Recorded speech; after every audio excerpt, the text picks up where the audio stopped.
Welcome to TMA's Myositis Awareness Month's virtual exercise session with Brett Burton. Brett is based in Phoenix, Arizona, and is passionate about improving human performance regardless of your ability level. His background is in physical therapy, sports medicine, and performance.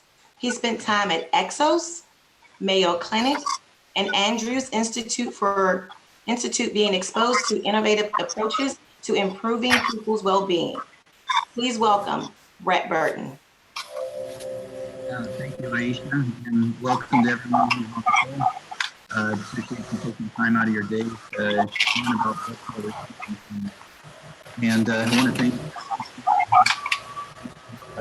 Chrissy and her team, as I know that hosting this event has been a lot of work and preparation, and I'm very thankful to be a part of this year's Myositis Awareness Month. So I do have a short talk that we're going to go through. So this whole session is not just going to be involving exercise. We're going to do some exercise kind of in the middle part of the presentation. But my goal today is to introduce you to blood flow restriction training, talk to you a little bit about what it is and how this can be helpful to the myositis community. So I'm going to share a presentation here that I'm going to share my screen. We'll make sure everybody can see this before we move forward further.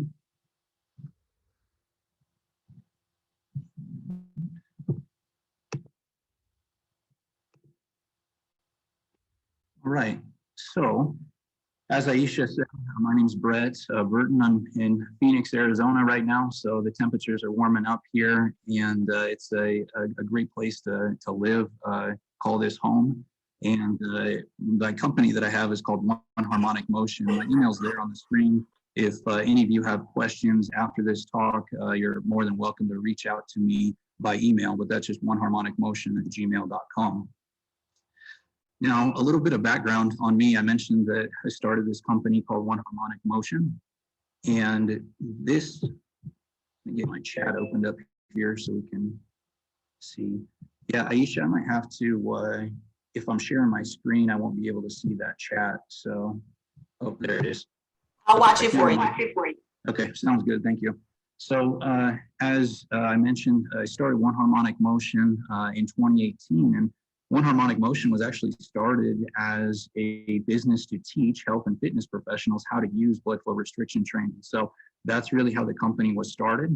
But my background is I'm a physical therapist, I'm an athletic trainer, and I'm also a strength and conditioning specialist. So first 5 years of my career, I spent a lot of time in sports. And so I put this picture here of a football player because that's really was my background. I was working in athletic training rooms. I was working with elite athletes that were making money to play sports. That was their livelihood. And we really learned a lot in that environment as far as how do we take these very talented folks and how do we help them jump a little higher? How do we help them run a little faster? And how do we help improve their performance overall? I spent 5 years in that arena, but I had a personal health crisis of my own.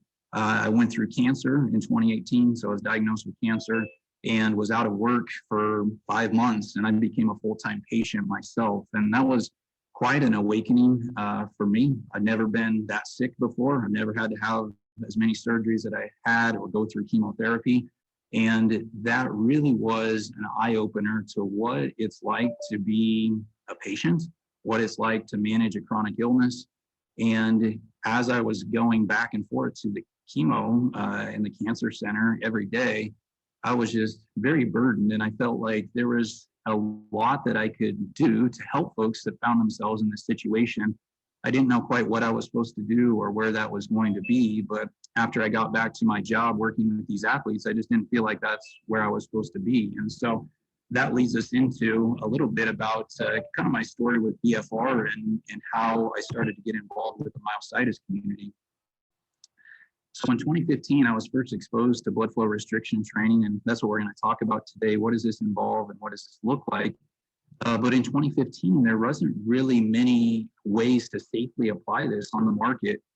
I tried with like a blood pressure cuff where I put that on my arm. And I remember giving this presentation in front of several doctors to say, hey, the research says that this can be helpful and this can work if somebody has lost some muscle strength, but we just don't have a safe way to apply it. When I came down to Phoenix in 2017, as a part of my job, I was introduced to a company called Be Strong, which I'm going to show you a little bit about today with our virtual exercise. And they had made a cuff and a system that I said, hey, I think we can apply this safely. I think we can get the results that this talks about in the research. So let's see if we can better understand how to use this. But really, I realized that I went through a lot of resources and I didn't feel like I was quite getting as much out of it. So I sought out a mentor, and his name was Dr. Jim Stray-Gunderson. He's one of the co-founders of Be Strong, who makes blood flow restriction training bands. And he really helped me clarify and better understand how to apply this in a way that can really get behind people to help them out. And at that point in time, he said, we're looking for somebody to teach this to other health and fitness professionals. Would you be interested in doing so? So in 2019, I started teaching, and we went through a lot of courses to where we were trying to get physical therapists and folks working in this space trained up on how to effectively use this method. And 2019 was when we started to apply these concepts and these techniques online. And that leads into my involvement with myositis. So in 2019, I am very new to the myositis community. I'd never heard of IBM. And I had this gentleman here in Phoenix that came to me after being involved at the annual patient conference and hearing about blood flow restriction training. And he said, hey, I think this can be helpful for me. I know you're kind of the guy that teaches this stuff, and I heard you're kind of the guy to go to here. I know I'm not an athlete, but would you be willing to work with me? And I said, well, sure. Like, let's see how we can get this behind you. Like, let me read up some on IBM and figure out how do we best apply this in your situation. And that was the first person that I had worked with IBM. And what was very, very interesting is after about 2 months, he was feeling much better. He had significant results, and he was a part of a study at Johns Hopkins at that point in time. And as they looked at this gentleman's function, they said, wow, it's really quite amazing what he's doing at this point in time. And so that led to a discussion with several doctors at the Johns Hopkins Myositis Center. It just started with one, and it started to grow. And what we started to realize was, is there a way that we could effectively apply blood flow restriction training to folks that have IBM? At that point, we were looking at IBM. And I decided that I said, well, let me see if we can safely do this online. I want to start a small pilot with just a few people that we can kind of test and figure out how this would work. And so we started this in the later part of 2019. And we tested it out for 6 to 8 months before I really talked about this publicly. And after about 6 to 8 months, it was like, yeah, there's a way that we can get this behind folks that do have myositis in a safe manner and be able to see some pretty impressive results that I'm going to talk to you a little bit about today. And in 2020, we started to open some public enrollment for these types of programs. And I was at the myositis conference, the annual patient conference last year as an exhibitor. And we started to talk about some of the results that we were seeing with this program. And at this point, it's really grown to where actually this week I am on track to actually help my 50th client with myositis with using blood flow restriction training. So this has really grown over the last 1.5 to 2 years with getting more people involved in this. And I'm excited today because I'm going to present to you a little bit of the findings that we're seeing within our program. So I hope that gives you a little bit of a background on myself and where I got to where I am today with working with folks that do have myositis. And I've developed a deep compassion for you folks. Myositis, especially IBM, it's a very tough diagnosis. We know that there's not a cure for the condition. But I think the thing that we're going to leave our talk with today is there are things that we can proactively do to help manage our quality of life and our wellness. And whether that's BFR or not for you, I think the message I want to leave with is even greater than BFR. And hopefully by the end of this, we can all be encouraged by taking an active role in our health and well-being to help ourselves manage a condition. Because me and myself, and sharing a little bit of my health background, it's not fun to feel sick. It's not fun to feel weak. It's not fun to feel very limited. And if we can do some small things to help ourselves out, I think there's some really nice benefits that we can get from taking care of ourselves.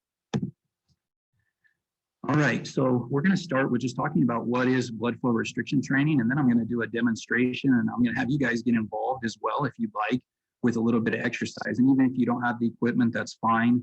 We'll take a little break midway through and have you move around a little bit, because exercise is always good, no matter if we're doing blood flow restriction training or not. But a lot of people will say, what is blood flow restriction training? I've never heard of this. I don't know what this is about. What this is exercise performed with bands placed around either the arm or the leg. And what this does is going to alter the way that blood flow leaves the limb. Now, we're not talking about putting a tourniquet or a blood pressure cuff on the limb that cuts off blood flow completely, because that could be dangerous or harmful if we're trying to exercise under that state. But you can see this woman here, she's got some bands on her arms and she's lifting some light weights. And that's what I'm going to demonstrate for you later today. But what this creates is this makes relatively easy exercise much harder than it seems like it should be. And the brain really gets to thinking that, man, my muscle's working harder than it really is. And we do this with BFR by not necessarily adding more weight, to where typically if we were to go to a gym to put more stress on a muscle, we need to put more weight on a bar, we need to pick up a heavier weight.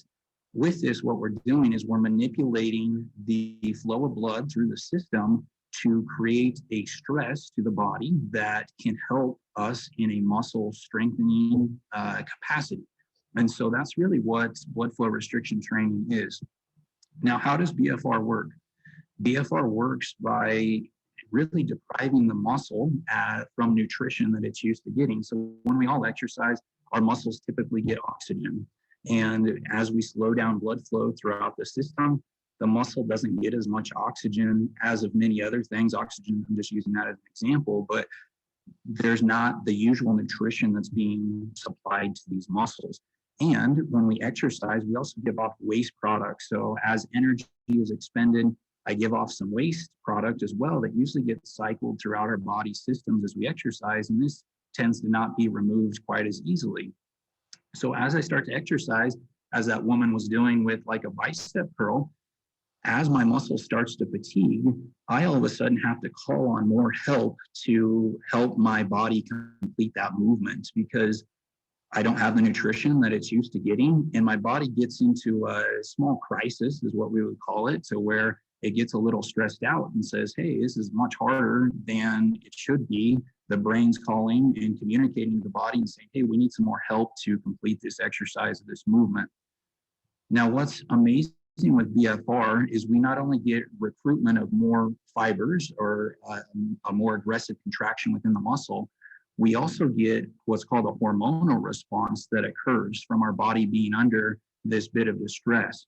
And this hormonal response can be very robust and very powerful in impacting the body as a whole. So we have one of the biggest hormones that's talked about with BFR is what's called growth hormone. So growth hormone gets released from your pituitary gland in the brain, and that will go throughout the body as we participate in this exercise. So it's not just the muscles that are below the bands that are benefiting from this type of training.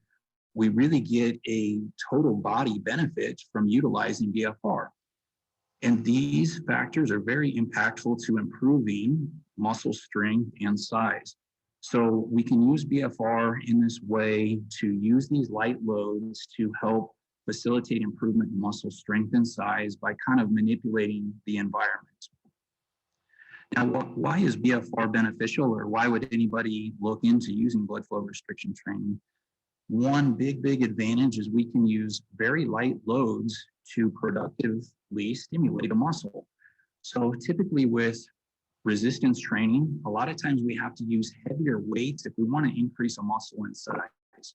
Now with BFR, if I put the bands on, I can put on bands, I can use light weights, but yet I can get the response that I typically would get with a more intense or aggressive exercise session, like lifting heavy weights, or maybe even jumping or sprinting or doing some of these very high level activities that in some people's case, like if we mentioned myositis, it might not be safe or healthy for folks to be doing a lot of running and jumping and those types of activities because of their progression of the disease or the state that they're in.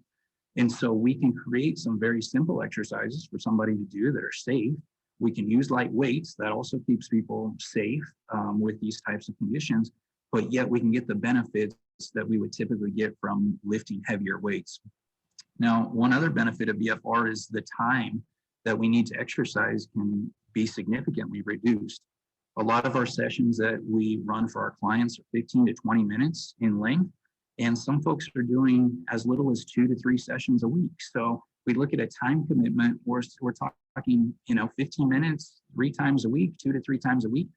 We're not talking about necessarily going to a gym or maybe in some cases a PT session and spending an hour working on some exercise. And what this does is it's really quite interesting because you think, oh, 15 minutes, like I'm not really going to get too much of a workout during that time. The body burns this energy and expends the energy very quickly because of this environment that we're creating with putting on the bands. The hormonal response that the body actually receives too also goes beyond just improving muscle strength and size. Getting a larger muscle and improving strength is very attractive, but if you look at the research in BFR, there's a lot of exciting research that has been established and more that's up and coming on the horizon, but we're seeing improvements in things such as bone mineral density with utilization of BFR, so it can help make a bone stronger by using BFR training, and a lot of that comes back to how this works with the hormonal response. We can also effectively impact our neurological system, which sometimes can be compromised in folks with myositis. And so we can create a healthier nervous system. And one other thing too that's very intriguing is improving vascular health, or the health of your blood vessels. When we look at improving vascular health, it's not something usually we think about as far as, hey, I'm going to exercise to improve my blood vessel health. It's usually, hey, I want to be a little stronger, I want to walk farther or do a little better exercise. We're typically not thinking about the blood vessel, but BFR has some very unique attributes to it that can help improve blood flow to the body as a whole, which is very exciting. Another question people will ask is BFR safe? And the answer to that is yes, if you're cleared by your doctor to exercise. If for some reason you're not supposed to be exercising for a short period of time, or your doctor has not recommended exercise, we're not going to rush somebody into a BFR program. And you also need to make sure that you don't have any contraindications to blood flow restriction training. And these are really dependent upon the systems that are used. There's a lot of different BFR systems out on the market. Can you get good results with a variety of systems? You can. There are certain systems that I would say that are safer than others. And so you really need to find something that's safe for you to use, but yet we need something that can produce those results. And depending upon how the specific system operates, the list of contraindications or reasons for not using BFR will be different. But some common ones that you'll hear will be like sickle cell anemia. Like if somebody has sickling of their red blood cells, they're not recommended to perform BFR because we're kind of altering the vascular system. And there's a list of others that I'm not going to go into a lot of detail in right now, but for the majority of folks, BFR is quite safe. And what is very interesting is BFR was actually started in Japan, and they estimate there's about 300,000 sessions of BFR that are done in Japan on a regular basis. And so if something really drastic was happening to those folks, we wouldn't have that type of momentum in Japan with the BFR. And again, we've been monitoring folks digitally for the last 18 months. And for the most part, we've been able to maintain a very safe environment for folks that are executing this type of training.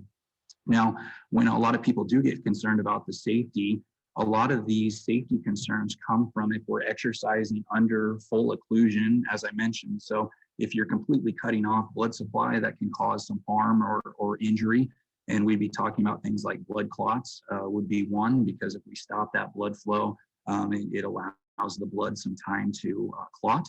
Now, poor band application could be another. So there's been some reports of some people that maybe have gotten a nerve injury or some different things. And a lot of times that comes down to either using improper equipment or not putting the bands in the appropriate locations, or using improper training regimens. So with BFR, another time where people will usually get injured or hurt is if they try to lift too heavy weights. With BFR, we're not recommending that you're lifting real heavy weights because that puts a lot of stress on the system. And if you lift with heavy weights and BFR, the risk for some of those adverse effects to happen can occur. So leading into myositis, and we're going to go into a short section here on myositis in particular, but there was a study that was published in 2019 that they did some muscle biopsies in folks that did BFR, and they really showed that there was no evidence of increased inflammation in those who had myositis. So overall,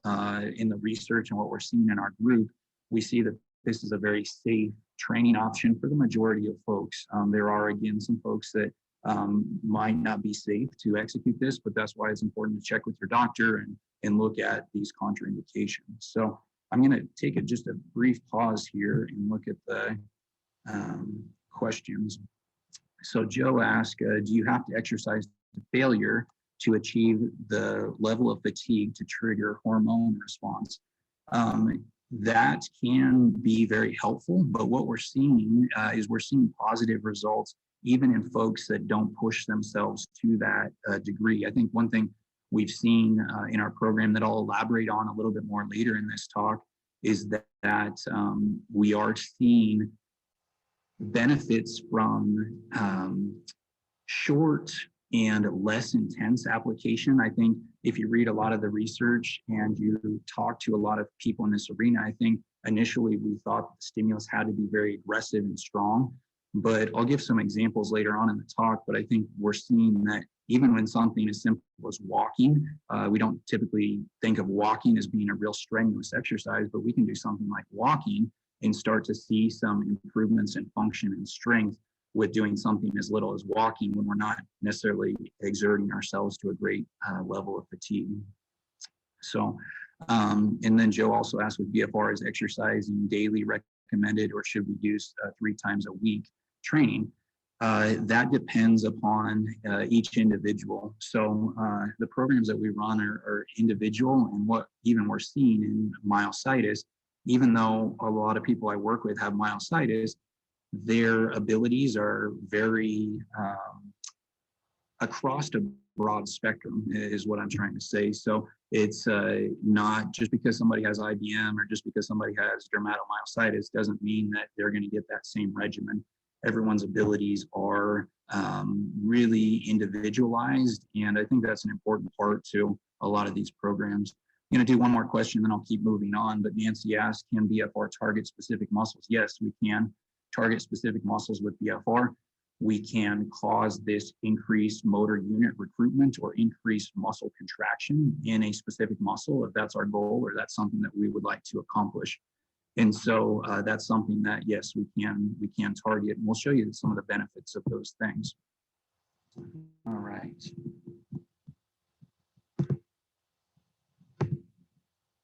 Okay, so let's talk a little bit about the research. And when we look at research in BFR and myositis, not a lot of studies we can pull from, but there definitely are some that we can look at. And I've got 5 of them here, and I've got my Facebook thumbs here for each of these studies. So if we look back to the history of BFR in published research, and these are peer-reviewed journals, it goes all the way back to 2010, which is very interesting to me that in 2010, the lead author on this paper was a gentleman named Bruno Galano out of Brazil. And this case study was fascinating. And I've posted the references at the end here. So if you're interested in looking these up, you could either reach out to me and I could send you links to these papers.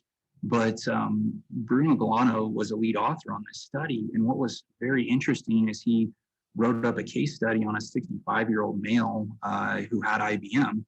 And this gentleman really had been through physical therapy for almost a year and just continued to kind of regress in his progress and just wasn't seeing much progress, although this gentleman sounded like he was giving his effort and he was very consistent with what he needed to do, as are many folks with myositis.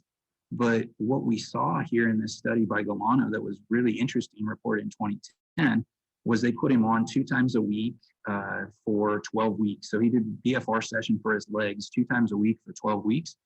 And at the end of the 12 weeks, this gentleman was walking faster. He was getting up out of a chair better. And he was actually needing to use his cane less. He was having some falls and having to use a cane. And after this bout of BFR, he had significantly improved his function to the point that he was able to function without the use of his cane at a much higher capacity. And so that was a really amazing study that was published in 2010. And I love these stories because we've seen a lot of them in our group, and I'll share some snippets with you. But that was the first published report of using BFR in myositis was back in 2010. Now, those of you that might be on the call that have poly or dermatomyositis, there was a study in 2014 that was published showing good results overall. That involved about 13 subjects that it combined poly and dermatomyositis, but they showed that we could improve muscle size in these folks. They looked at the quad muscle in this study, and they also looked at some metrics of strength as well. Then we saw another case study in 2016 that involved a 74-year-old male. And this gentleman, again, got onto a BFR program and they looked at his gait speed. So they looked at how quickly he could walk. And they noticed an improvement in his gait speed along with some strength testing as well. And then the landmark study that a lot of times if you listen to some folks that present on myositis they'll talk about this 2018 study that was done. And this was a randomized control trial. So they had a control group and they had a BFR group. And this one actually didn't tend to be quite as convincing as some of these other studies. And there's maybe some reasons why that it didn't, but it didn't tend to show significant results. These folks didn't necessarily get significantly better with the BFR. They didn't regress, but the control group or the group that wasn't doing exercise, they reported that they had lost some strength and function. So that study in and of itself wasn't super convincing, but they did get some more participants. So there was 22 participants in that study. So they also took some of their data and published another paper in 2019, and that was the muscle biopsy one that I just mentioned, where they showed that there was no inflammation within using blood flow restriction training. So overall, you see that we're still on the very front edge of this. We don't have a lot of high-powered studies, I would say, that involve a lot of participants. But you can see over this timeline that we're moving in a positive direction. And I think, especially over the next few years, I think you're going to see some more things come out on BFR and looking at the myositis community. But that's where we're at right now to do a review of the research. Now, what are we seeing in our programs that I've been working on here for the last year and a half? The one thing I want to encourage you with is I really believe it is possible, and we're seeing this time and time again with several of our participants. Right here, it's possible to improve and or maintain strength and function in those who have myositis. So early on in the program, we had a lot of folks, and I think it's very challenging diagnosis, as I mentioned, no matter if it's IBM or if it's poly or dermatomyositis. I think a lot of times, you feel like, man, there's not a cure for this condition, and I'm not sure how I'm going to get better or how I'm going to help myself out here. And it's impossible. That was one thing I kept hearing from a lot of folks. It's impossible for me to improve, or it's impossible for me to get better. And what we're seeing in our group is we are seeing that it is possible, and really it requires a nice balance of stresses that we have to put on the body. And if we put the appropriate stress on the body, if we put the appropriate stress on the muscle, we're really seeing some really nice results. And within our group that I'm going to share some information with, I would say about 60 to 70% of people that come into our group with myositis really see a substantial change in function, whether it be grip strength, whether it be arm function, whether it be leg strength and function. So we have about 60 to 70% of folks that fall into that group.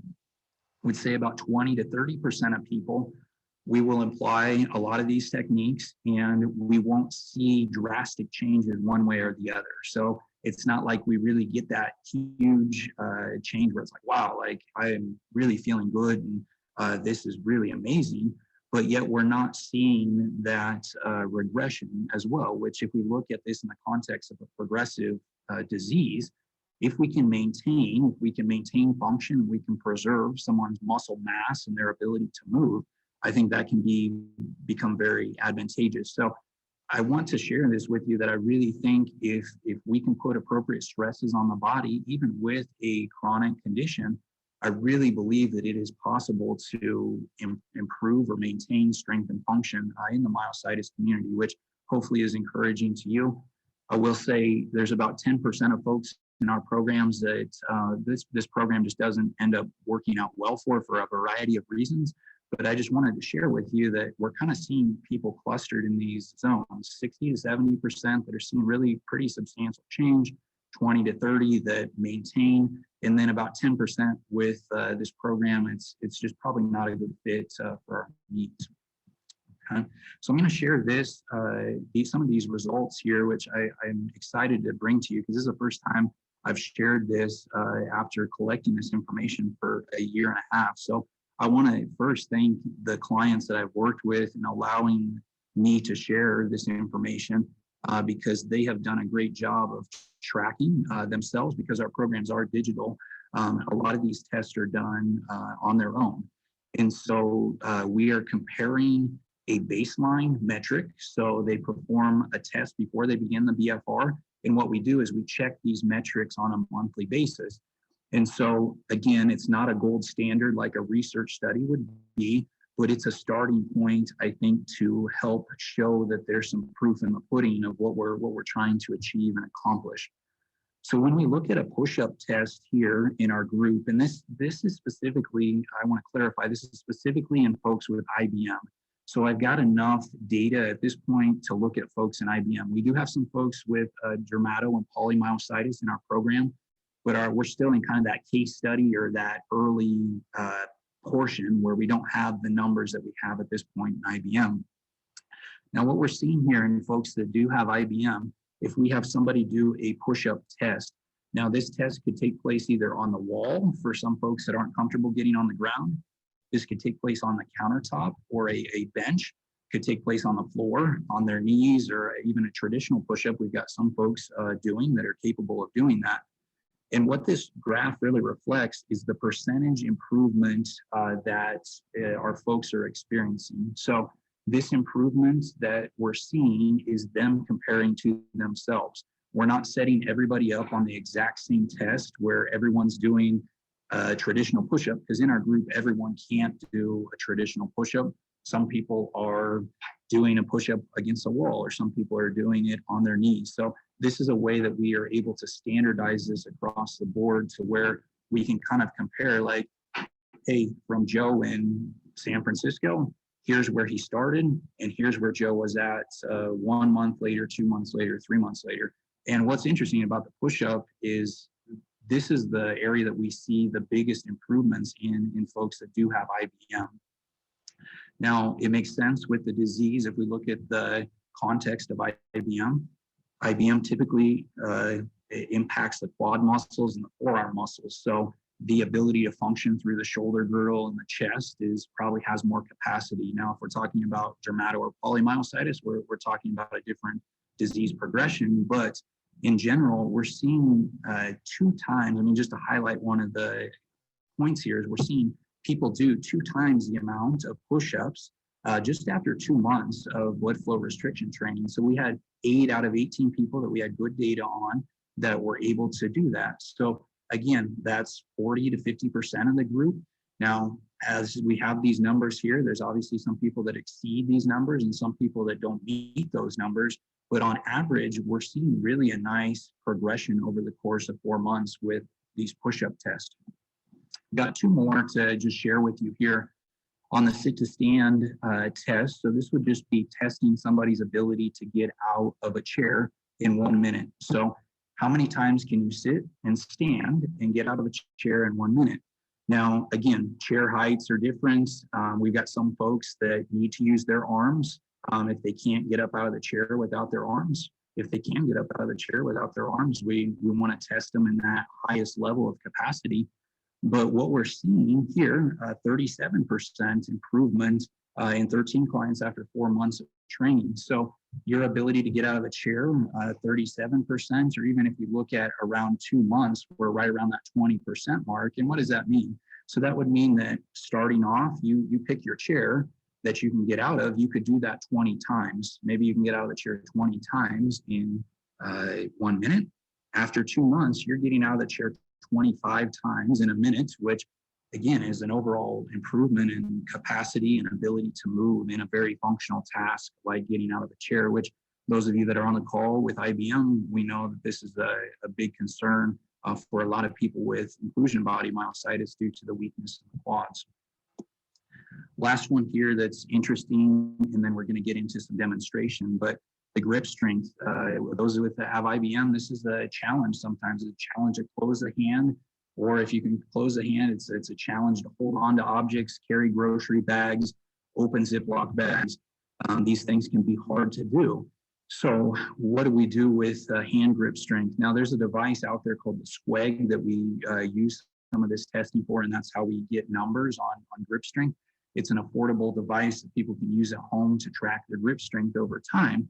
And this is the one that tends to see the least amount of improvement and is just to be frank, is the toughest one usually that we see to improve in folks that do have IBM. So you see, if we look at our progress here, we're around 5%, 4 to 5% after month 1, and then by the time we get to month 2, though, 15% improvement in 11 out of 28 hands that we're testing. So we'll do a test on each hand in our participants. So what do these, what do these things mean? And this is what I want to do to kind of summarize this data collection. These are really numbers on a page, but what is so meaningful and so rewarding, and what has made this probably one of the most rewarding projects that I have worked on in setting up this program, has been seeing the functional improvements in the day-to-day life that people are experiencing. So yeah, it's like, oh, Brett, it's great that I improved 15% in my hand grip, but what does that mean? That means we're seeing folks that couldn't open a Ziploc bag be able to open up their Ziploc bag, or people that couldn't enjoy their coffee creamer because they couldn't get that tab off the top. They're now able to enjoy their coffee creamer because we have put their body under a program where we've delivered appropriate stress in an effective way to where that level of disability has been crossed to where all of a sudden I can do something that I couldn't do before. So when we start hearing stories like that, we know it's more than just numbers on a page. We know these are life-changing results that people are experiencing. And we've got really quite a storybook of folks that have really benefited from this type of training. And I'm excited to share more with you, but for the time that we're under today, we're just going to kind of be scratching the surface. So what does sit to stand look like in people that are making progress? That means, hey, Brett, I'm able to get up out of my recliner a little bit better than I was 2 to 3 months ago. Hey, I'm noticing that if I go over to my friend's house and I have to go up on a little higher step, I can do that now to where I was having a hard time before. Or, hey, Brett, I had to have my wife help me up the stairs. Now I can get up the stairs with just using my cane and the handrail, and my wife doesn't need to be there for me anymore. So these are way more and more important to me than numbers on a page. These types of improvements that we see in my clients are, man, I will get emotional talking about some of them because they are really life-changing things that I just know make a big difference. And then what about push-up? What does a push-up have to do with my function? If we talk about getting up out of a chair, if we can improve this feature in folks, man, that's great. No matter if it's pushing up out of a chair, or maybe it's reaching up over your head to get into your kitchen cabinet, to lift something out of the kitchen cabinet, or take something off that shelf in the grocery store. These are things that people will tell me that, hey, Brett, this is great. This is a little bit easier now, and I feel a little bit better about doing these things. Are they perfect? No, they're not perfect, but we're moving in a positive direction, which is really good. All right. Well, thanks for your attention and me sharing that with you. I'll go ahead and go to a few questions here, and then we're going to show you some of the exercise and what this looks like. So bear with me here just a second so I can get the chat pulled up. There we go. All right. So let me sort through some questions here. So we answered if BFR can target specific muscles. Renee asked, what if you cannot get on the floor to do a push-up? So if you can't get on the floor to do a push-up, usually we'll have folks do them from the edge of a countertop or a table that's secure and comfortable, or we'll have people do it from a wall. And how we standardize and make sure that that's the same each month is we take a tape measure. I'll have folks take a tape measure. You measure the distance your feet are from the wall, and then you do as many push-ups as you can until your body doesn't allow you to do a push-up with appropriate form, and you record that number. So maybe this would be a nice time to talk about this, but no matter if you're doing BFR or not, I think having baseline metrics and numbers for folks are very valuable and important, because if we can know where you stand today, and if we know where you stand in 3 months from now, and we know where you stand in a year from now, this can help us, better understand your progress and your ability to manage living with a chronic disease. So that's a good question, Renee. So we'll use the wall. All right. Yep, Marianne, good. Glad you're here on the call. Let's see here. I think those are okay. Joe, how do you feel about BFR plus over-the-counter human growth hormone? Yeah, so that's an interesting question, Joe, that you bring to the table.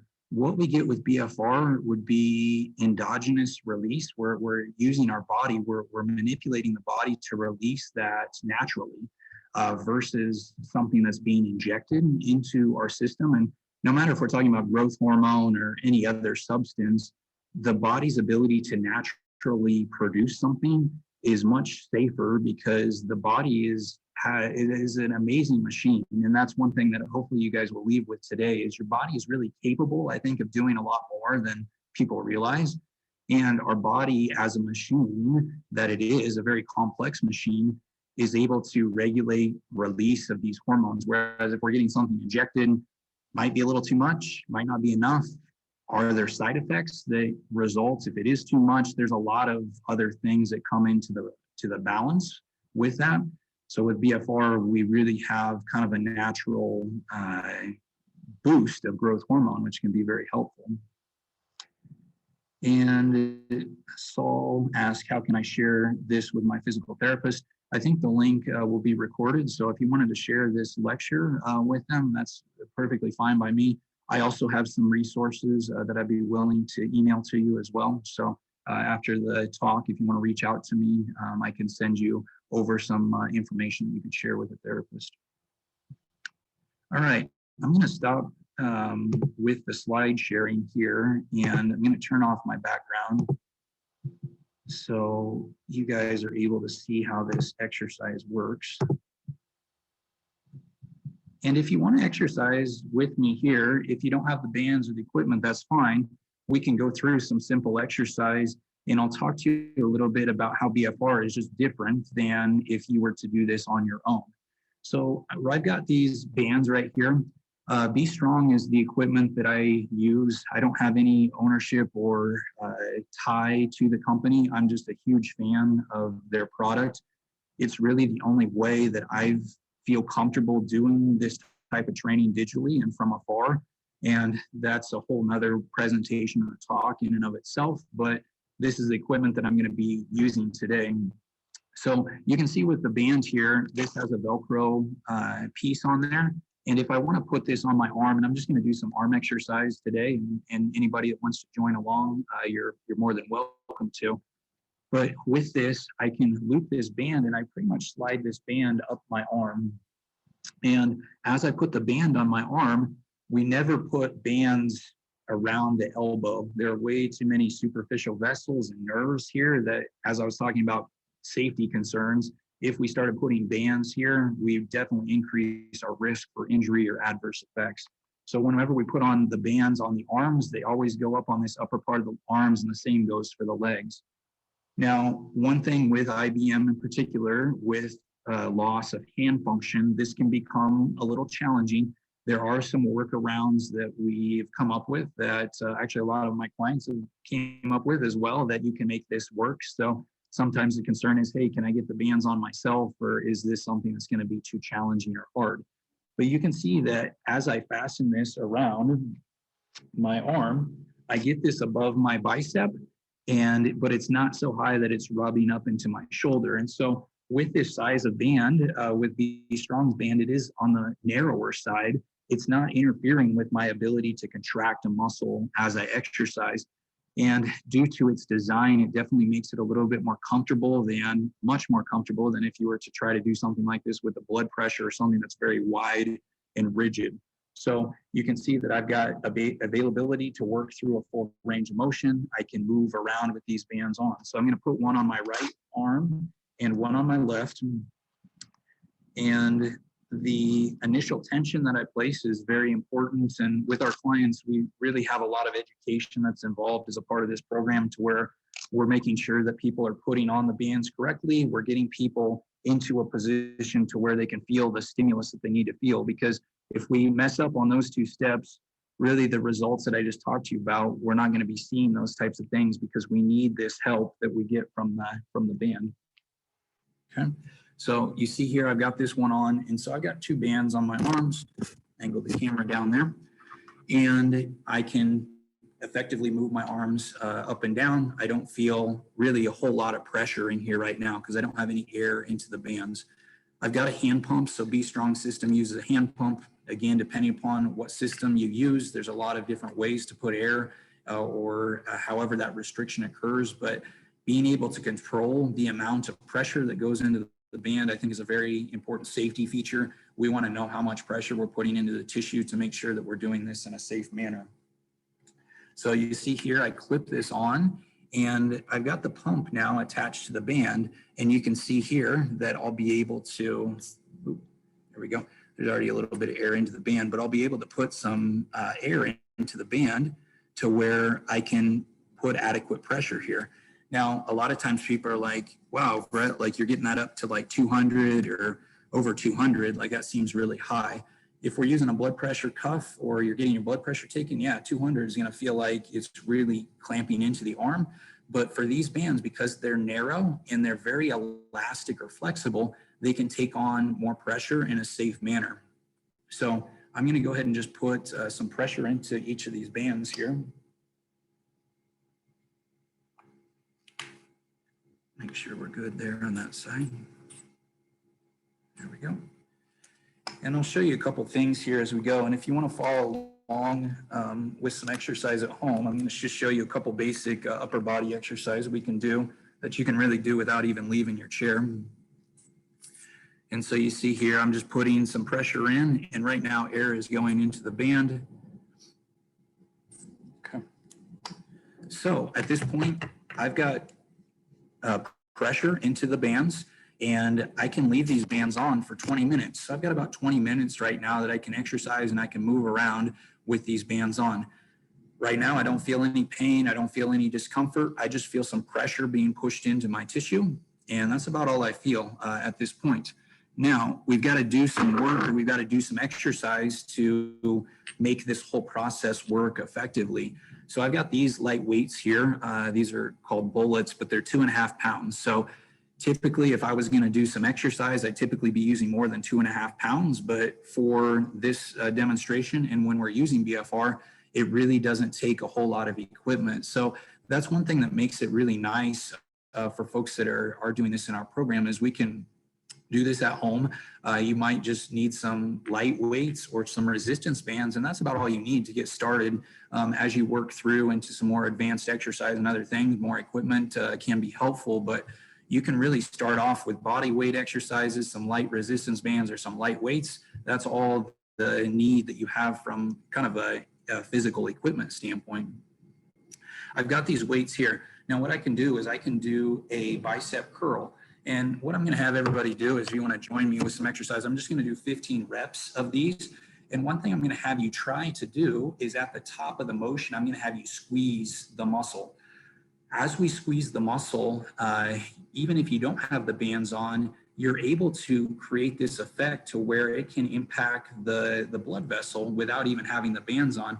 And what people will notice is, if we do some exercise where you kind of squeeze the muscle at the top, that becomes a little harder or a little more fatiguing to do because of the effect that it starts to have on the vasculature system.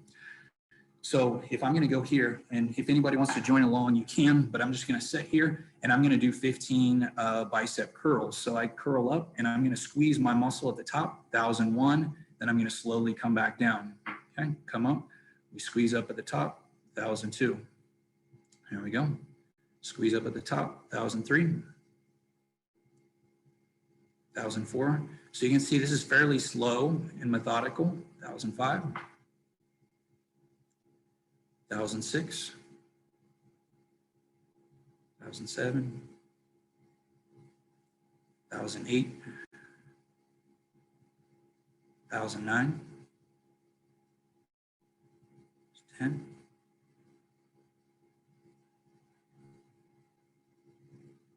12, 13, 14. Okay, we've got 15 right there. So what I would do is I would do this exercise, I do my sets and reps, and then I rest for 30 seconds. So for 30 seconds, I'm not doing any movements or exercise. But one thing I want to show you here on the screen is that you will see how the veins and the vessels through the extremities start to get a little swollen, because what we're doing is we're slowing down and we're manipulating this process of blood flowing through the extremity. Now, if I push into my hand, I don't know if the light is good enough there, but you can see how the pad of my hand will turn white and then it comes back to a color. So I can also do the same at my nail bed. If I hold up my fingernail, I know the shadows might make that a little difficult to see, but we can ensure that blood is still coming into and out of the extremity. If I was completely cutting off blood supply, I wouldn't be seeing this turn back to red. This would just stay white the whole time. So you can see I'm here. I've still got blood flow going in and out of my limb. I'm maintaining a safe environment. I'm not getting any numbness or tingling. But after I did that 15 reps, my arms are starting to feel a little heavy and a little tired. So we're going to do a second set. So those of you that are going, you can grab your weights, or if you don't have resistance, but I want you to try another set of 15 with kind of tightening that muscle up at the top. And as we tighten that muscle up at the top, so we start to work into a second or even a third set, this will start to get a little bit more fatiguing and a little harder to do. Okay.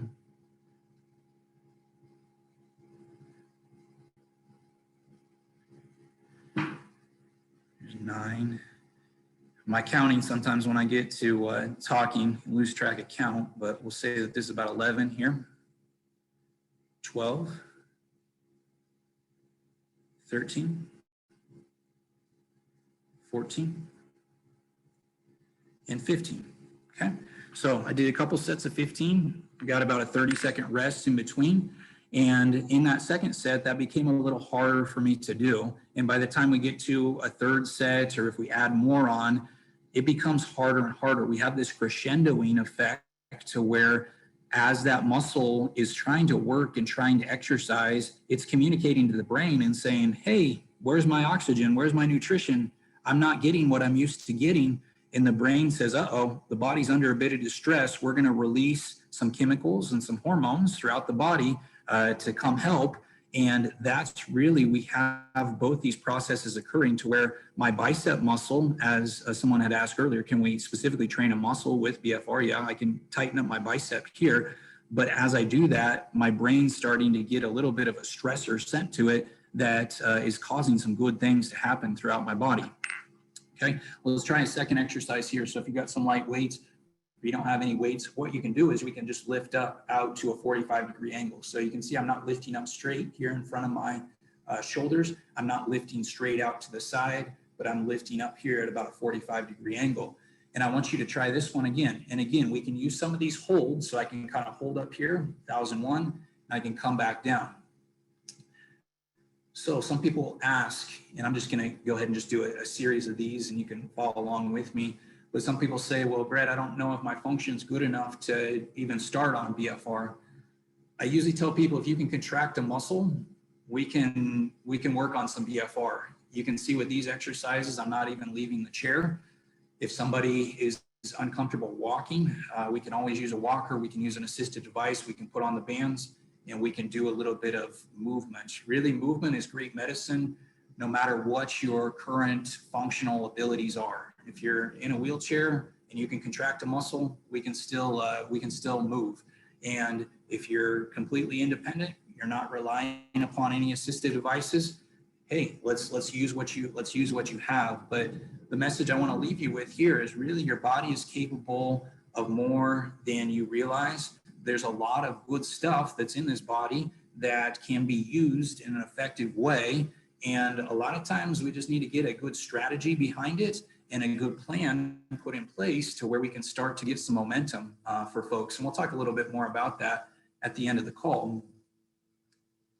I don't know if anybody's been counting here, but that's probably about 15. And I'll answer just a couple questions. Yeah, Emmanuel, Be Strong is the bands that I'm using today. And yeah, you can buy them online. And I do have some information on my website is oneharmonicmotion.com where you have them. But Be Strong's website is also bestrong.training. If you're interested more about in their technology, that's where it's at. As we're resting here, Renee said, how frequently can this be done? How many times a week? It's very dependent upon each person. Just like with any other exercise, you can do too much. You could do too much BFR, but also we need to do enough to stimulate the muscle. On average, when we start folks in our programs, they start at anywhere from 2 to 4 times a week, and then we'll build. We've got some folks going at even 6 times or more a week with exercise. And again, these exercises do have some strategy and reason behind them. So we're not talking about 6 exercise regimens where people are pushing to fatigue. Some of these sessions might be aerobic in nature, where they might be getting on a bike or walking. Other sessions might be working on some hand function that aren't quite as tiring. So we have to figure out how to appropriately stress the body. And when we can find that right level to stress, we start to see some good results occur. Okay. All right, so we'll do one more here with these.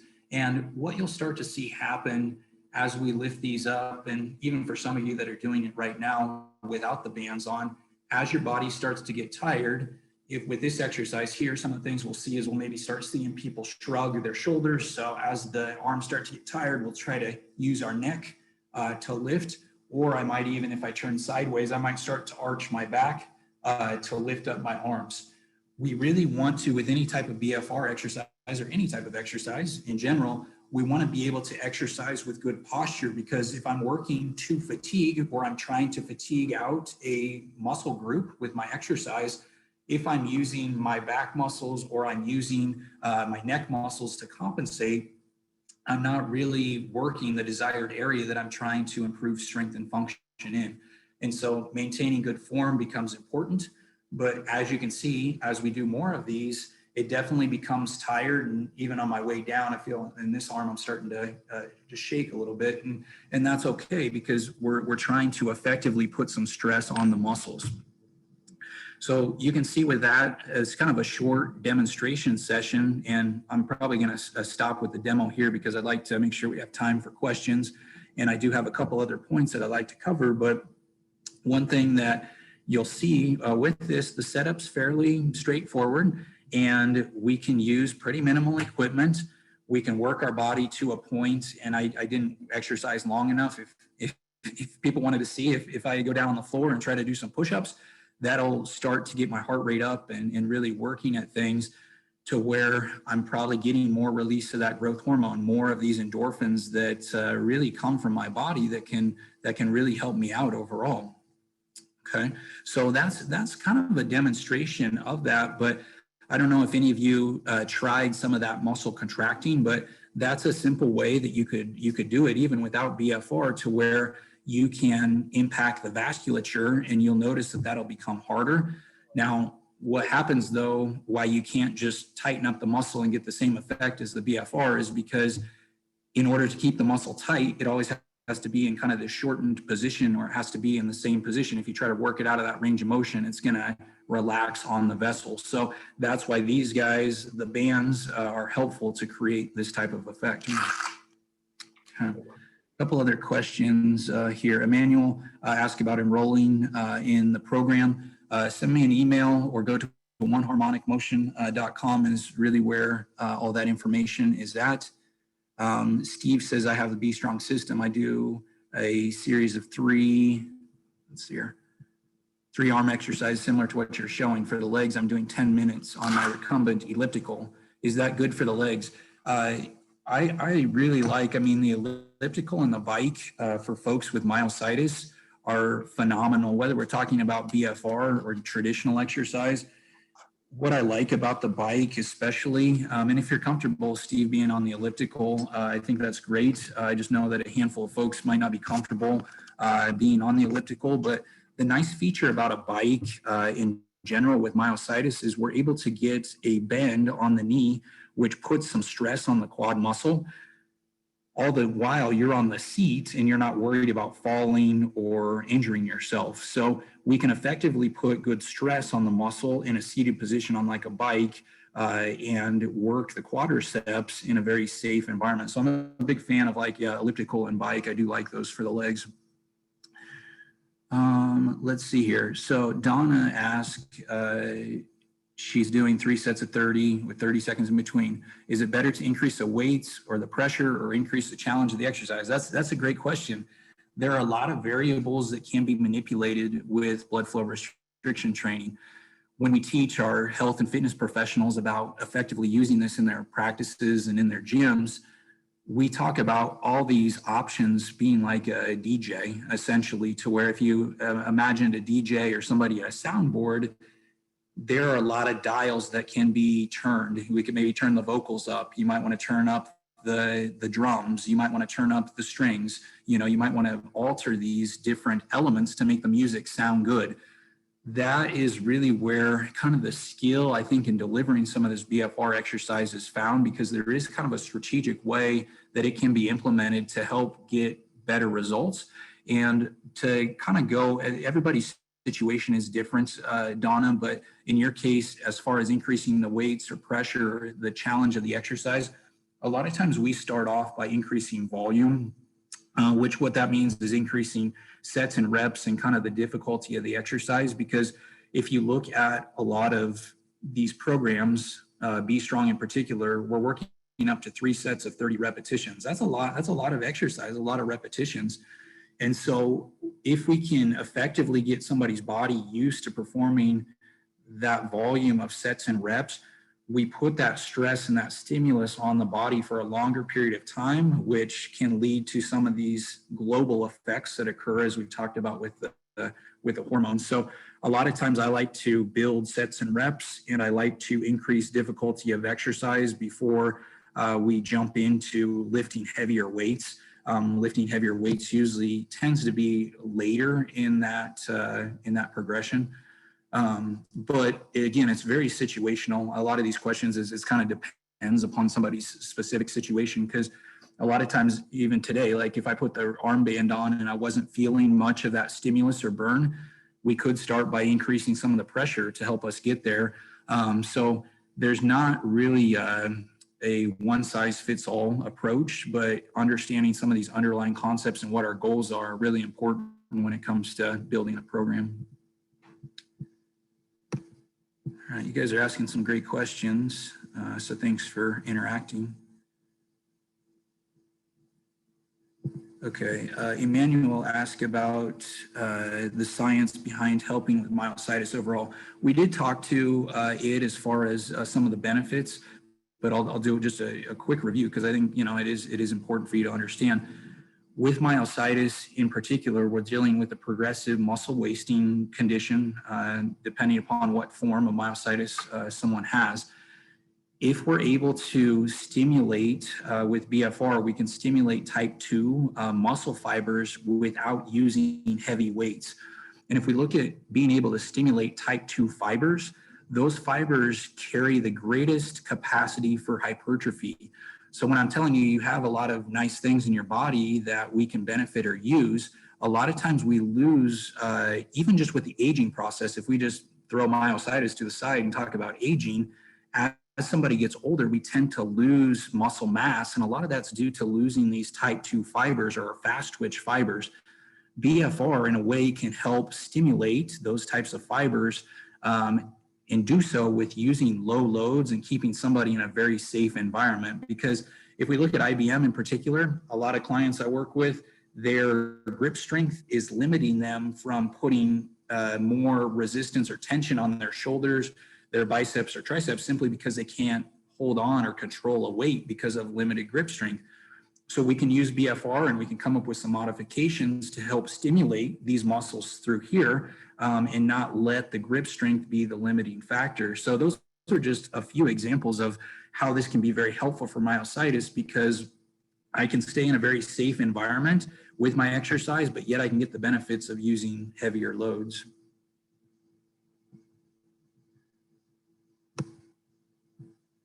All right. Does the brain get smarter over time, resulting in the reduction of effectiveness of BFR training to stimulate hormone release? Yeah, good question, Rob.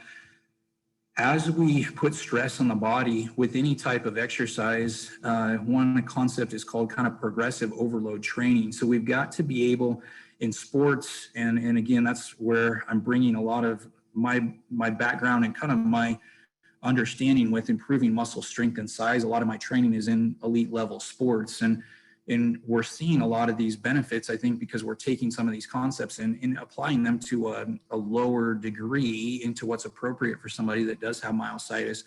But going back to the question, as far as the brain getting smarter, the brain is going to get accustomed to a stimulus. And so we have to strategically go about implementing that stimulus by, again, if I'm the coach or the trainer, I'm playing DJ and adjusting some of these knobs to say, hey, we might need to increase band pressure. We might need to lift a little bit more weight. We might need to add another workout to your routine this week to make sure that you're getting that stimulus. Because just like anything, our body gets used to sitting in a chair and watching TV all day. And if that's what we did all day long, our body would get used to that. Similar to if I put my body under some stress with some exercise, the body might be uncomfortable for a little bit. It might take a little bit of time to adapt to that, but it's going to reach a point where it's going to level out. And then we need to expose it to another stimulus by putting some progressive loading in whatever shape or form that is over time. So that's how we help continue to move that along. Nancy asked, can you do aerobic exercises on other days? Yeah, you can do, with the BFR sessions, they are quite short. So a lot of our clients will do some walking, some bike riding. They might do some exercise for their core or their trunk muscles. They might do these things on days that they're not doing their BFR, or they can also do them on the days that they are doing their BFR. Everyone is different in how much stress that they can handle. And that's what I'm going to go to, and then I'll get to your question, Joe, but I'm going to share back to my presentation just so I can share just a couple more bits of encouragement with you, because what we've learned with this program over the last year and a half is that everyone is very different, even though the majority of folks right now that I'm working with do have myositis. But the interesting thing about my online program is it's not just specifically for folks with myositis. I've got folks that I'm working with on weight loss programs. Got some folks that we're helping get strength back after surgeries and things that they just need more time. They've been through their therapy and they just didn't quite get to where they wanted to go. And they use BFR to help them get to that point. We've got some folks that are just feeling the effects of aging and is saying, hey, I want to use this so I can stimulate my type 2 fibers. I want to get some muscle mass back. I want to help improve my function. So myositis makes up a portion of folks that I'm working with, but I just have developed a compassion for you, because I really feel like there's some things out here that we can bring to the table to help, although again, it's not a cure, but there are some things that we can do each day. And this kind of leads into the closing part of my talk, and then we can go through some more questions. But I think the overall important piece to understand is exercise is very beneficial. And I think Helene Alexanderson is somebody in the myositis community that comes to mind that has really done a great job in leading kind of this charge and saying that, you know, with myositis, it is helpful to exercise. There are benefits that can come from that. But I think the thing that we have to look at, even if we take a deeper dive, is my exercise effective? And I wanted just to share a story with you through a pinball machine.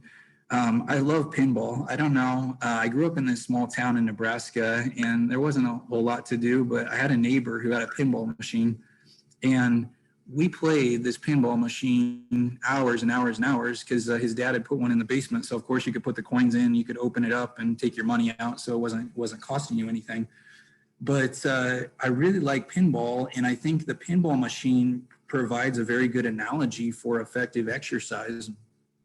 If you ever played pinball, to start the game, you've got to pull on the mechanism, the spring, to release the ball into the chute. And sometimes what I've noticed with folks that come into our programs is they're either, number one, they're not exercising, or number two, the exercise they've been executing has not been stimulating. So in a way, on this pinball machine, it's like we pull on the spring, but we don't get even out of the chute. Like, we don't get ourselves into the game, and we don't get ourselves into the benefits that our body can provide. And so what usually happens if you pull it, and usually sometimes a trap will come up and the ball will get lost because you don't get any benefits, you don't get any points in the pinball machine. Now, on the other side of the spectrum, we can do too much exercise. So if you really pull back on the spring and you catapult it, it depends upon the game, but some of them, if you shoot them too far, you'll lose the ball into the hole because it was way too hard of a shot. And so you don't get any points.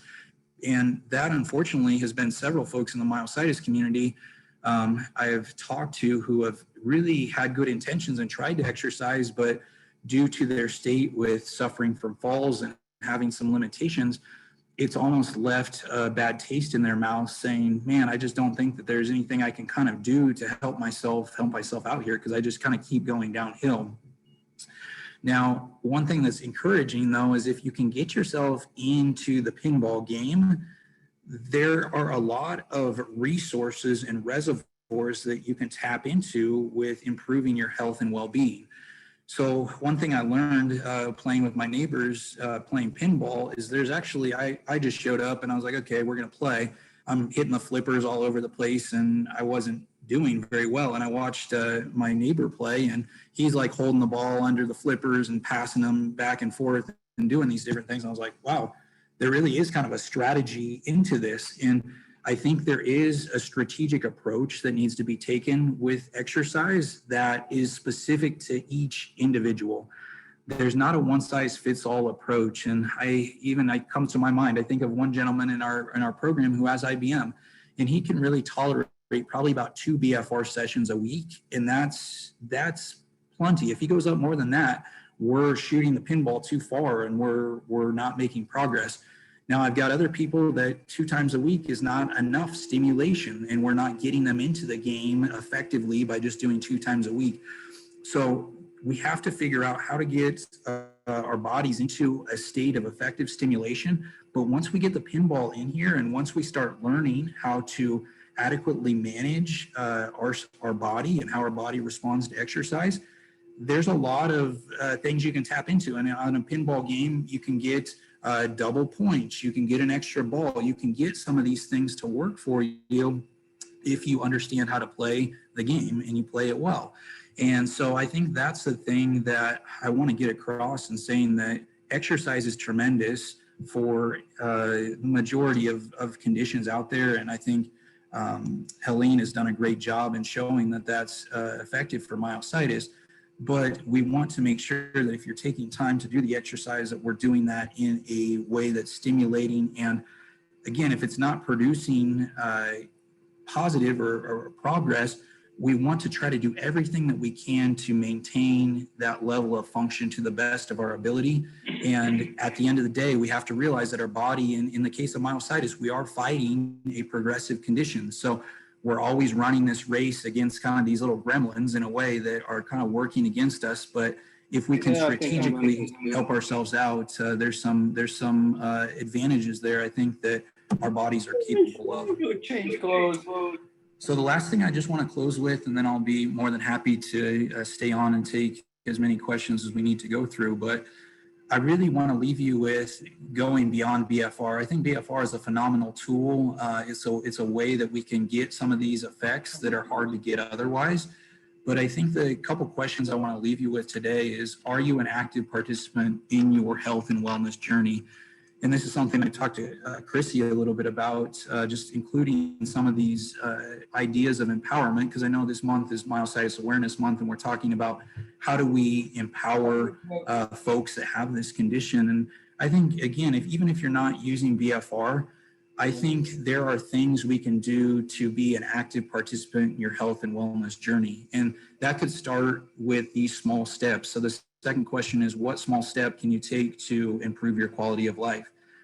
That could be something as simple as maybe saying, hey, I'm going to get to bed 30 minutes earlier tonight because I know I need to get a little bit more sleep. Or tomorrow morning, I'm going to have breakfast out on the patio. It's a sunny day and I want to get some sunshine, want to get some vitamin D. There's a lot of benefits from that.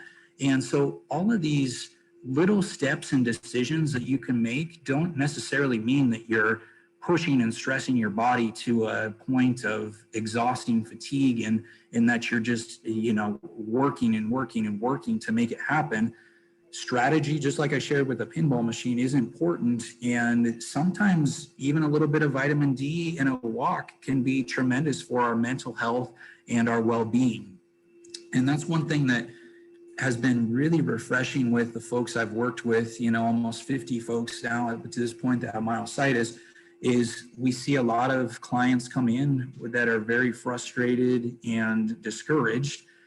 And if we can put them on a pathway and say, hey, I'm going to come alongside you, and I want you to start with 2 sessions a week, 3 sessions a week of 15 minutes, and let's see what happens.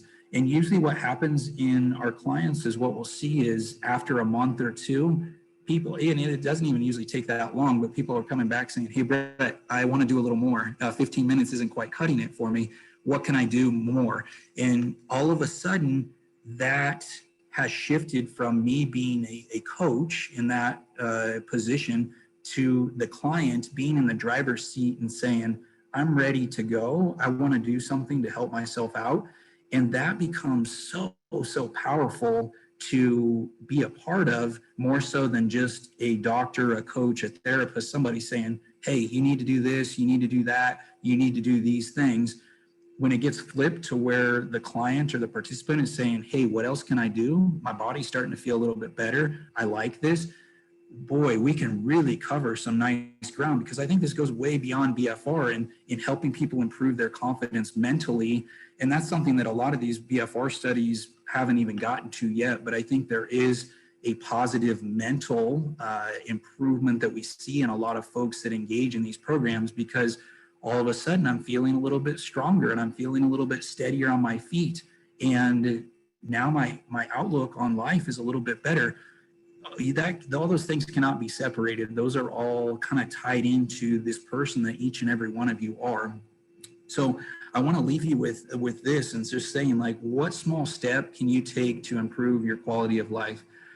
Myositis is a tough condition to work with, but there are decisions that each and every one of us can make. It could start with some sleep. It could start with having breakfast out on the patio. It could start with going for that short walk.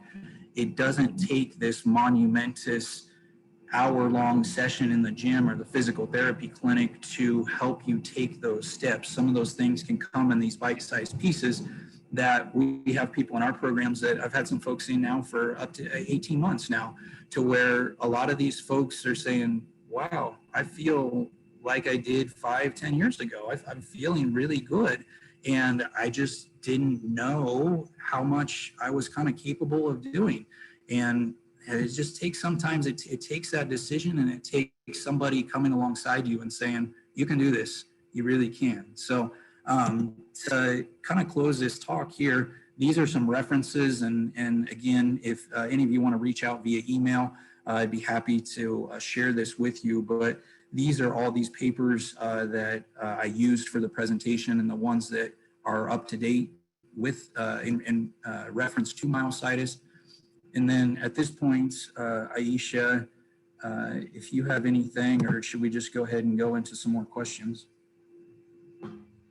You can go into some more questions if you want. It's roughly 3:19 right now, so we're good to go to 3:30. Okay, yeah, so we've got about 10 minutes or so. Mm-hmm. Okay, perfect. All right, let me see where we're at here. We talked about doing aerobic exercises on other days. Joe asked, he said he's doing BFR with resistance bands, 2 sets of 75 reps each, is 3 sets of 30 reps optional. So in the research, the common rep scheme that's discussed in the research is actually 30, 15, 15, 15. So it'd be 1 set of 30, 3 sets of 15. A lot of that depends upon the system that's being used. So like with Be Strong is not going to be quite as aggressive as some of the systems that are thicker and wider. And so if you're using a system that's more aggressive, you might not need as much volume with the sets and reps. So that's very system dependent, but the main goal of BFR is really to cause this disruption of what we call homeostasis, or the body's balance. So if we disrupt the homeostasis, we can really get some of these processes occurring that are going to benefit the body overall. So good question there. All right, yeah, so thanks for the comments. Thanks everyone for joining. Aisha, I don't know if there's anything on Facebook or any other questions that folks have, but we've got about 10 minutes if anyone else has any questions.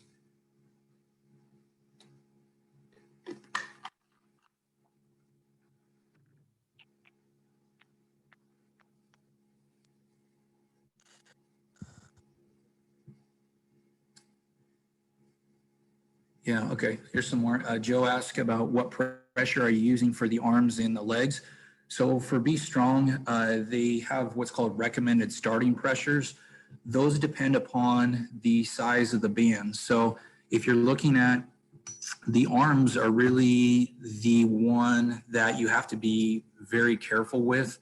The legs, you've got more muscle mass and girth at the legs. So there's more mass there. There's less mass at the arms. So when you're talking about putting pressures in at the arms, the arm pressure is usually lower than the legs.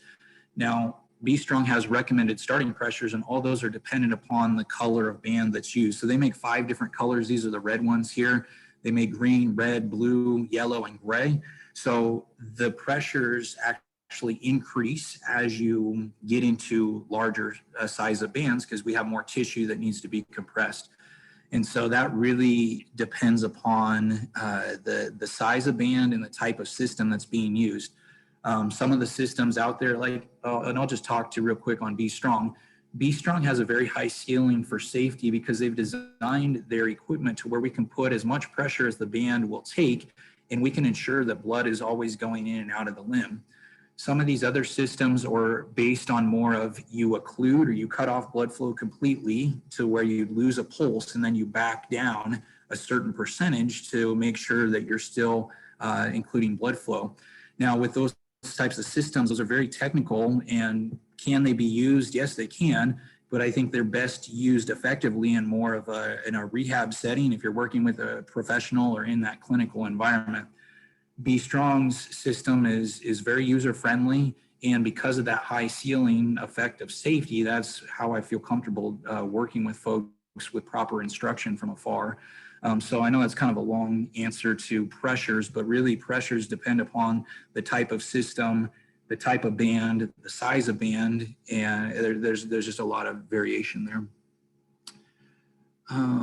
Let's see here, Catherine, can you explain more about squeezing the muscle? Yeah, so when, like I was just mentioning, if you tighten up your bicep muscle and you were to hold that, and anybody could try that there, if you were just to hold this here for even a minute or two, what you'll notice is that muscle will start to ache, or it'll become a little bit uncomfortable. What kind of happens when we squeeze a muscle is we are compressing vessels that go to that muscle, and we're compressing vessels that are around there. And so that alters the blood flow, and that's what causes some of this discomfort to occur. So in a way, we can help with, if you look at some of the research on motor unit recruitment or recruiting fibers, if you really think about tightening a muscle and you think about and look at it, you really work to tightening a muscle, they notice that actually there will be a stronger contraction with that. But you can get better contraction if you focus on contracting and tightening the muscle, but you also alter the blood supply in and out of the muscle with just the dynamics of how the muscle work. Yeah, so we had a question about my email and website address. I'll just type that in real quick for folks so you can reach out to me. So my email is oneharmonicmotion@gmail.com, and the website is oneharmonicmotion.com. And so those are there for you.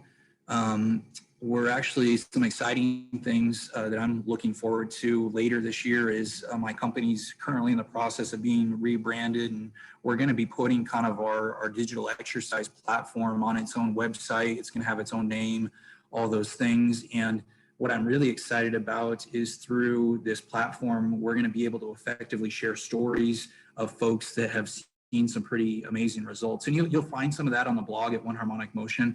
But this fall, there's going to be, if anything, if like you're like, hey, BFR is not for me, that's fine. I would highly encourage you to subscribe to this, because we're going to have some stories that'll be shared. And I love stories. I like stories. And so that's what I wanted, to be able to have a place to share those. So all that will be being updated this fall. Let's see here. Can you suggest an easy core strength exercise? So core strength exercise is really important for those with myositis. As we know, those with poly and dermatomyositis might suffer a little bit more from some weakness through there than those with IBM. But if you can improve your core or pillar strength with IBM, that's also very helpful and advantageous. So a lot of times, a lot of core strength is done down on the floor. So if you can't get down on the floor, that can be challenging or hard.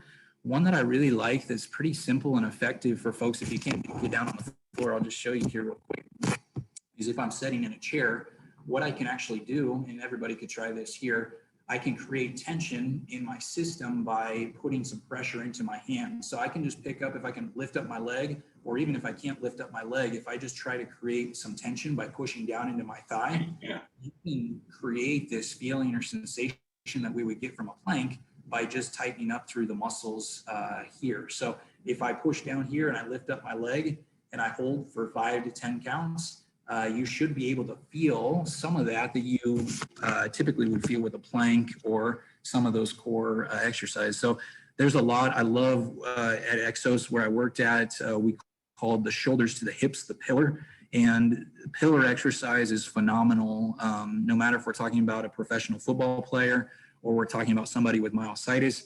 If we can improve the body's ability to function and move from the shoulders to the hips, there's a lot of really nice things that can happen with improving function long term. Let's see here. Arlene, you said which website do I keep referencing? Yep, I just put that in the chat for you. And Vicky, I'm not sure subscribing. Not sure what you're asking about there from a subscription, but if you want to clarify your question, that's fine. And then I think we'll wrap up here. We've got about 3 minutes.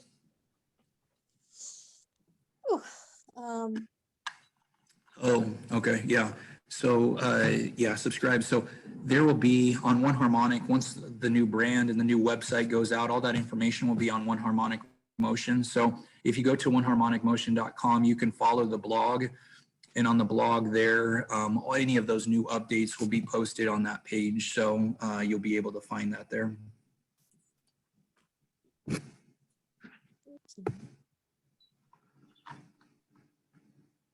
Well, thank you, Brett, for that wonderful presentation, and thank you all for joining us today. Bye-bye. Yeah, thank you.